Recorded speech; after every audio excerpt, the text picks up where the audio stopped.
تو وہ اللہ نے حسن دیا، وہ جمال دیا کہ اگر کوئی دیکھ لیتا تیریاں تک کے اداواں میں مرید ہو گیا۔ جس نے بھی دیکھا پھر وہ دیکھتا ہی رہے گا۔ امام زرقانی نے بڑا خوبصورت واقعہ لکھا ہے حضور کے حسن پہ، اور اگر آپ توجہ کے ساتھ اس کو سنیں تو یہ جو ہے سینوں کے اندر بندے کے لیے جو ہے ٹھنڈک کا سامان ہوگا۔ امام زرقانی لکھتے ہیں حضور مدینے کے اندر جب تھے، ایک دن صبح میں جو ہے فجر کی نماز پڑھنے کے بعد مدینے سے باہر ٹہلنے کے لیے چلے گئے، اور جب باہر ٹہلنے کے لیے گئے ایک قافلہ آ کے ٹھہرا ہوا تھا۔ وہاں پہ حضور جب تشریف لے گئے، ان کے اونٹ چر رہے تھے، ان میں سے ایک سرخ رنگ کا اونٹ حضور کو پسند آ گیا۔ اب حضور کو پسند آیا تو حضور نے ان سے پوچھا یہ اونٹ بیچتے ہو؟ امام زرقانی لکھتے ہیں انہوں نے بیچنا تھا یا نہیں بیچنا تھا، لیکن جب میرے حضور نے پوچھا تو کہا ہاں بیچتے ہیں، ہاں بیچتے ہیں۔ حضور نے کہا کتنے کا؟ انہوں نے کہا اتنا قیمت طے ہوگی۔ حضور نے کہا میں تو آیا تھا گھومنے کی غرض سے، قیمت تو ساتھ لایا نہیں، یہیں پاس میں ہی جو ہے مدینہ ہے، میں وہیں پہ رہتا ہوں، تھوڑی دیر میں جو ہے قیمت بھجوا دوں گا۔ انہوں نے کہا ٹھیک ہے۔ اچھا ایک بات آپ دھیان رکھیں، اگر کسی کو آپ جانتے ہوں تو اس کو آپ ادھار سودا دے سکتے ہیں، لیکن آپ کسی سے پہلی بار زندگی میں ملیں تو آپ اس کو ادھار نہیں دیتے، یا تو آپ جان رہے ہوں یا کوئی بیچ میں ضامن رکھا ہو، کچھ بھی نہیں۔ امام زرقانی لکھتے ہیں حضور نے اس اونٹ کی مہار پکڑی اور چلتے چلے گئے۔ اب یہ 3 یا 4 لوگ تھے، یہ اپنے سینوں پہ ہاتھ رکھ کے حضور کی چال کو ہی دیکھتے رہ گئے، اور جب حضور جو ہے ان کی آنکھوں سے اوجھل ہو گئے تو جب تھوڑی دیر سکتے سے باہر آئے تو کہنے لگے یار کیا شخص تھا، کیا اس کی آنکھیں تھیں، کیا اس کے جو ہے وہ پیشانی تھی، کیا اس کی زلفیں تھیں۔ اب انہی باتوں میں لگے ہوئے تھے، ایک ان میں سے کہنے لگا یار ہم عجیب لوگ ہیں، ایک انجان شخص ہمارے پاس آیا اور آنے کے بعد ہم سے اونٹ بھی لے گیا، کوئی اس کا نام ہی پوچھ لیتا۔ تو جو ہے ایک بندہ کہنے لگا یار کیا بتاؤں، میں تو جو ہے اس کے چہرے میں ہی کھویا رہا، اس کا چہرہ ہی اتنا خوبصورت تھا۔ دوسرے والے سے پوچھا تمہیں کیا ہو گیا تھا، تم ہی پوچھ لیتے، تم تو جو ہے کھڑے ہوئے تھے، تم نے پوچھ لینا تھا، تم نے کیوں نہیں پوچھا؟ وہ کہ کیا بتاؤں یار، وہ جب بات کر رہا تھا تو منہ سے پھول جھڑ رہے تھے، میں تو اسی منظر کو دیکھتا رہ گیا۔ تیسرے والے سے پوچھا کہ یار تمہیں کیا ہو گیا تھا، تم پوچھ لیتے، نام پتہ پوچھ لیتے، کچھ اور پوچھ لیتے۔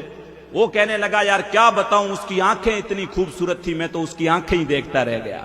اعظم چشتی نے کیا خوب کہا، کیا خوب سجن دیاں آکھیاں نے جی میں بھر کے سرائیاں رکھیاں نے، اجے تو میرا یار نہیں ڈٹھا جنو ویکھ کے چن شرماوے، ادھی راتی دن چڑھ جاوے جے او رخ تو نقاب اٹھاوے، اتے جو ہے دھرتی لب لب جاوے جے او ہاتھ پھلاں وچ رکھدا ہاتھ پھلاں تو ود جاوے، نین نشیلے مست رسیلے وچ سونا کجل سہاوے، اکھ اگڑے تے انج پیا جاپے جویں میں خانہ کھل جاوے، جے او کھولے پیچ زلف دے اتے رائی راہ بھول جاوے، یاروں کیے جاز نظر وچ او دی جو آوے بک جاوے، خلق او دے نے مولئی دنیا کوئی ورلائی جان بچاوے۔ کہ یار حسن ایسا تھا، آنکھیں ایسی تھی، میں تو آنکھوں میں کھویا رہا، اتنی خوبصورت آنکھیں تھی۔ تو جو ہے پاس والے لوگ کہنے لگے تم عجیب ہو، کوئی باتوں میں کھویا رہا، کوئی حسن میں کھویا رہا، کوئی آنکھوں میں کھویا رہا، اور ایک اجنبی جو ہے تم سے آیا اور اپنا جو ہے قیمتی اونٹ ہتھیا کے لے گیا تم سے۔ امام زرقانی لکھتے ہیں جب انہوں نے کہا نا کہ قیمتی اونٹ ہتھیا کے لے گیا، تو ابھی تک قبیلے کے سردار کی بیوی جو خیمے سے ان کی باتیں سن رہی تھی، اس نے جو ہے خیمے کا پردہ سرکایا اور کہنے لگی انا ضامنتن، میں ضمانت دیتی ہوں، خبردار جو کسی نے کہا کہ اونٹ ہتھیا کے لے گیا ہے، اگر وہ تمہاری قیمت دینے نہیں آیا تو مجھ سے قیمت وصول کر لینا۔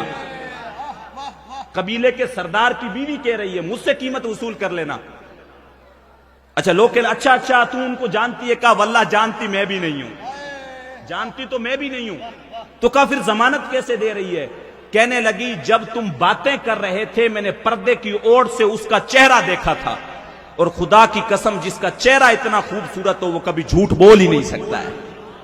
ابھی اتنی دیر گزری تھی کہ حضور کے صحابہ کھجوروں کا ٹوکرا بھر کے قیمت لے کے ان کے پاس آ گئے، کہنے لگے یہ کھجوریں تمہاری ضیافت کے لیے میرے نبی نے بھیجی ہیں، اور یہ تمہارے اونٹ کی قیمت۔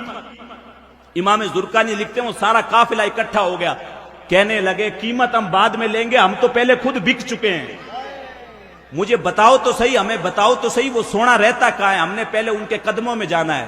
تو صحابہ نے بتایا کہ جو ہے وہ جو کھجوروں کا جھنڈ تمہیں نظر آ رہا ہے، لوگ جسے نخلستان مدینہ کہتے ہیں، وہ کملی والا وہیں پہ رہتا ہے۔ سبحان اللہ۔ امام زرقانی لکھتے ہیں سارا کا سارا قافلہ اٹھا، حضور کے ہاتھ پہ آ کے اسلام قبول کر کے مسلمان ہو گیا، تیریاں تک کے اداواں میں مرید ہو گیا۔ لوگوں